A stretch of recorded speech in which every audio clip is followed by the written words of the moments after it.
Bismillah ve salatu ve selamu ala Resulillah ve ala alihi ve sahbihi ve men vala.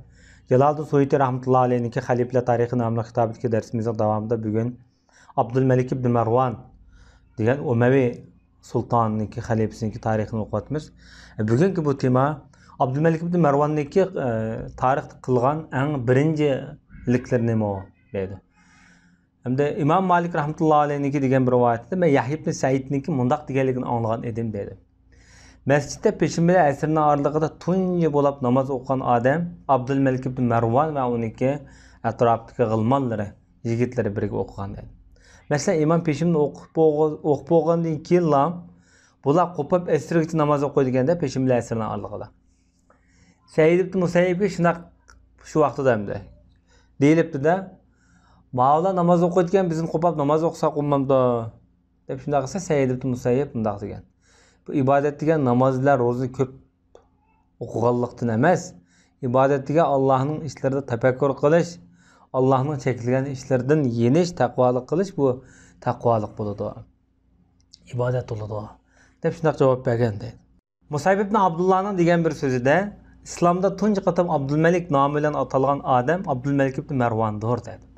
Yahya ibn Bukayr degan olim bu kishi mundaq deydi. Malikning mundaq deganligini anglagan edim. Tarixda, islom tarixida tunji bo'lib pul soqqan odam Abdülmelikdir. Uningga Qur'on suralarini yozgan dedi. Musayyib yana bu so'ziga to'liqlam qilib, Abdülmelik dinarining ustiga, dinar shu vaqtdagi tilla pullar, oltin pullar ustiga Qul huvallohu ahad kalimasini yozgan.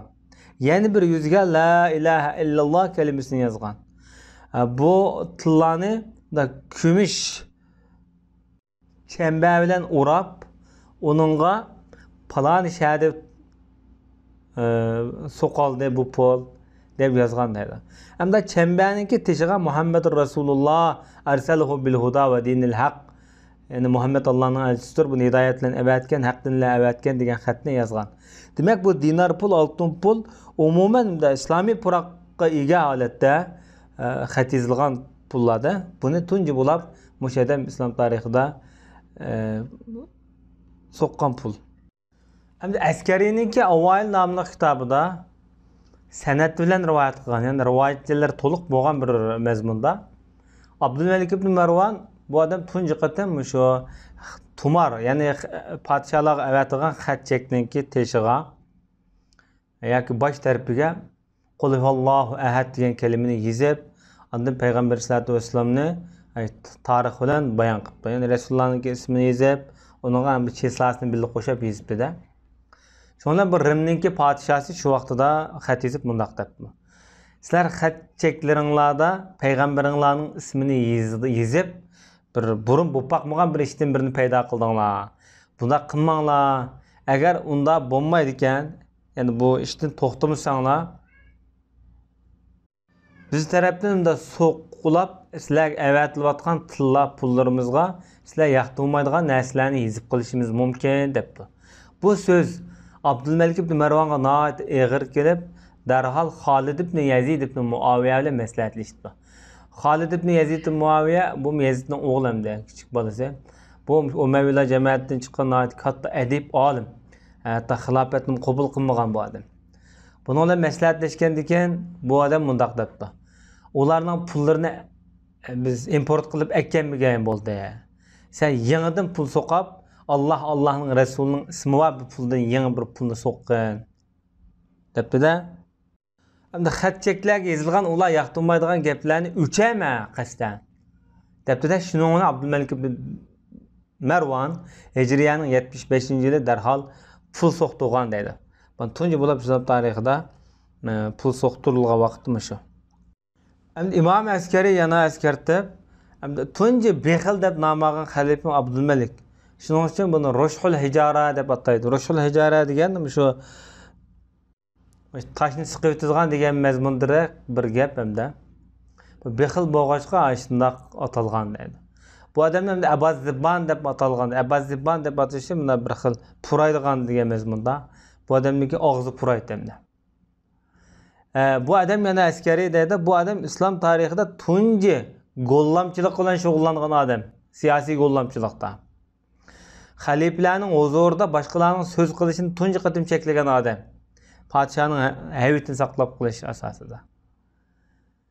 Amr ma'rufga buyurishdan tunji qatim cheklagan odam bu. İbnül Kelbi degan bu dağlıq tarixçi. Yani bu Araplarniki şu tercümanı nesep ilmiğine ait bir kişi bu. Bu adamda rivayet kılınan bir mezmunda Marwan ibn Hakem Abdülmelik ibn Marwan'ın dadısı özü halife bo'lgan vaqtida Amr ibn Said al-Asi degan kishini bu o'zidan nevirtib qoldilar. Endi o'g'li Abdülmelik avval valiahd bo'ldi. Abdülmelik'ten keyin Amr ibn Said al-Asi ondan xalifa bo'ldi deb dastlabda bular putishgan. Dastlabda podshoh bo'lgan vaqtida. Vaqt mesela Abdullah ibn Zubayr bir tarafda xalifa bo'lgan. Endi bu yerda bir oilaniki bir jamlikni yig'ish uchun shunday deb qo'yib, Amr ibn Saidning munoat kuchi va shu vaqtda shu oilada ta'siri va oila Umayyi jamiyatida. Shundan bilan uni Abdülmelik o'ttirib o'tgan keyin. Amr ibn Said o'ttirib o'tgan. Mana bu shu odamni o'ltirish islom tarixidagi tunji siyosiy qo'llamchilik, aldamchilik deb sanalgan. Hatto bir qism shu vaqtdagi adiblar tuvandek she'rlarni o'qigan.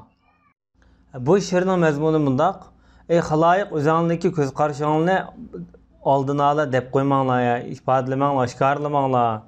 Bu Marvan bolalari mana ko'rdinglar, bu qo'llamchilikni boshladi bular. Man Amr ibn Saidni o'ltirdi. Hatta bular to'g'ri yo'lda mangmayotdi. Bu Allohningki va'dasiga xiloflik qilib, bular ochiq-oshkora qo'llamchilik qilyotdi bular. Begunoh odamlarni o'ltiryotdi taraf-taraflarda, bulunglarda. Bu kishilarga, hokimiyatga kichik bolalarni aralashtirib qo'ydi bular. Allohning kitobi bilan bular o'ynashyotdi. Hatto bularning xohishi, havoyi, havasi gunoh ma'siyat bilan to'lgan bular deb bu jamiyatni shu vaqtida aybligan bundaq shoirlarmi bo'lgan. Endi Kudaymi degan bir olim bor, bir isnodda bundaq bir mazmun bayon qilingan. Ammo lekin bu Kudaymi degan kishi yolg'onchilik bilan tuhmat kuchirgan odam ekan. Ibn Jarir dadasidan rivoyat qilib, bizga Abdülmelik ibn Marwan Madinada xutba o'qigan dedi. Abdullah ibn Zubayr o'tiriblar Hijriyaning 75-yili haj kelgan vaqtida Allohga hamd sanoni aytib bo'lib, bundaq dediki, "Men ojiz xalifa emasman." Osmonni maqsad qildi. Osmonjiq adamlarga yo'l qo'ygan-ku hamda. Onun ustiga men bundaq madara qilib yashaydigan bo'libdi deydigan xalifa emasman. Ya'ni Muaviya emasman demoqchi. Chirib ketgan xalifa emasman. Namich ketgan dedi. Ya'ni Yazidni maqsad qilmoqchi.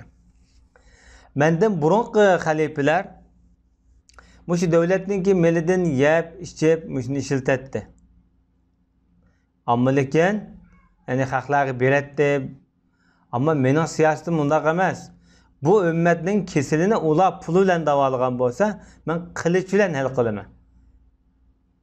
Menga bu iqin shu tuz bo'lish uchun, yo'l tuz bo'lish uchun dedi. Sizlar bizni muhojirlardek, burun sahobalardek bo'lsinkan deb bizga shu talabni qo'yutamsizlar. Emniyat sizlar shu sahobalarning ishini qilmay turib bizdan shuni kutamsizlar. Undaqda bu qilmishinglar cho'qim azobga loyiq. Aramızda faqat qilishlan bo'lamda degan. Bu nima degan vaqtida bu tahdid xarakterlik nutq so'zlagan bu Madinada. Tunji qatim xalifa bo'lib kelgan vaqtidagi bayon bu. Masalan, Umar ibn Said boshda o'tgan adam bu eng yaqin tuqquni. Hatto bu oiladagi o'rni nihoyat qilib yuksak o'rni var bir kishi bu. Shunda bo'lishi qirmay o beshini mundaq qilib yo'q debdi oilamizda, jamiyatimizda. Unda biz qilichimiz bilan mundaq qilmaymiz dedik. Ya'ni o'ttirdik demoqchi. Biz bunda o'zimizdan yaqin oilasiga odamni o'ttirib rahim qilmadik dedi bu odam.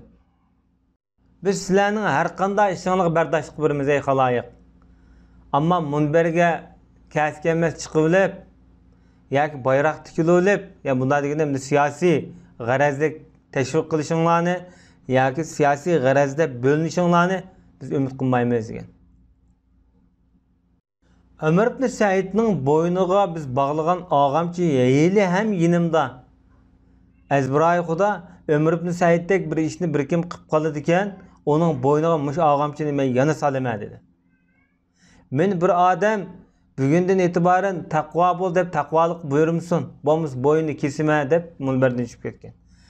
Hamda bu padişahlarni, sultonlarni taqvo bol degan gapni bu adam bir xil siyosiy o'qitchilik deb tushungan. Demak Abdulmalik ibn Marwan oyatda kuchli holatda söz qilyapti-da bu yerda. Hamda İmam Askari yana shundaqli bayon qilib, Abdulmalik ibn Marwan davlatningki arxiv, davlat arxiv materialini Farschadan Arabchaga yo'tkigan odam tarjim qilgan. Burun hamda davlatningki bir qonun, nizom, xatcheklari Farscha tuzumda edi. Bu adam Farscha tuzumdan Arabchaga aylantirganda arxiv materiallarni. Onun ustiga munbarda tunji qatam bunda ikki qo'lni ko'targan odam bu. Hamda Suyuti buni to'liqlam qilib, buning 10 xil birinchiliklari bor ekan. Bu 10 xil birinchilikning ichida 5 oyatda ayiblik, yaxshi emas bu deb qaragan. İbn Abi Shayba Musannaf nomli kitobida sanad bilan ravisi va holatda Muhammad ibn Sirindan rivoyat qilib bundaq deydi. Ro'za hayit va Qurban hayitda azonni paydo qilgan kishi Marwan oilasidir. Ya Abdülmelik ya bire balları şununki. Hep şundak degan. Bunun hem ayıplik işler. Resulullah zamanında bu bakmagan. Abdurrazak İbn Cerir'den rivayet kılıp bundak deydi. Bana neçe eden depperdi deydi. Kabe'ge yipek ton yapkan adam Abdülmelik ibn Marwan'dır. Ayşini beys qilgan şu devirdeki fakihler bu to'g'ri qildi deb qaragan deydi. Biz Kabe'ge en muvafiq kiyim yopiq mushu nimeti ipek edi deb qaragan deydi ulamolar shu vaqtida. Bu odamniki shu vaqtdagi go'zal qilmishlaridan biri ekanda. Hamda Yusuf ibn Majishun bu Maliki mazhabniki olim bo'lsa kerak. Abdülmelik hukmga o'tasa deydi. Taxt o'tgan vaqtida yoki bunda qozi sotchi bo'lib o'tgan vaqtida beshida bir odam qilishini tutib turadi deydi. Aybi bilan bu aynı vaqtdagi xaliflik tuzumdan hozir podshohlik tuzumdan rasmiy o'ziniki hokimiyatni o'zi monopol qilyapti-da bu odam. Ayni vaqtdagi bunda xalq egilikidagi, xalqning nazaridagi hokimiyat hozir podshohniki qo'liga markazlashayotdi bu yerda. Asma'iy degan olimning degan bir so'zda Abdülmelik'ten boshqalar so'rabdi. Ey podshoh hazratlari, bu tizlan baş sakallarga oq kirib ketibdi desa, nemish unda oq kirmison? Oq kirdi albatta. Men har juma kishilarga aqlimni ko'zdan ko'chirgan tursam dedi. Bunda degani bir so'z odamniki aqldan chiqadi-da masalan. Demak, bir so'z qilish san'ati, so'z qilish uslubi bir odamning qalbini va shundaqla aqlining qanchalik miqdorda ekanligini belgilaydigan bir gram o. Şuna bu adam bunun hayatı yaxshi ifadeni bildirgan. Ama şu söz qildigan kishilar hayatda diqqat bilan söz qilgan yaxshi. Qanday paytlarda, qanday minutlarda söz qilishni bilishmi hayatda bir aql idrokning alomati. Muhammad ibn Harb az-Zayyadi degan olim mundaq deydi. Abdülmelik ibn savol so'rab, eng yaxshi odamlar kim o desa, bu odam mundaq javob bergan ekan. Maqomi ustun bo'lsa-mu, kamtar bo'lgan. Qo'li ilkida ba turib zahid bo'lgan, kuch quvvati ba turib adil insof bo'lgan odam haqiqiy afzal odam, yaxshi odam deb javob bergan. Va sallallohu ala nabiyina Muhammad va ala alihi va sahbihi ajma'in.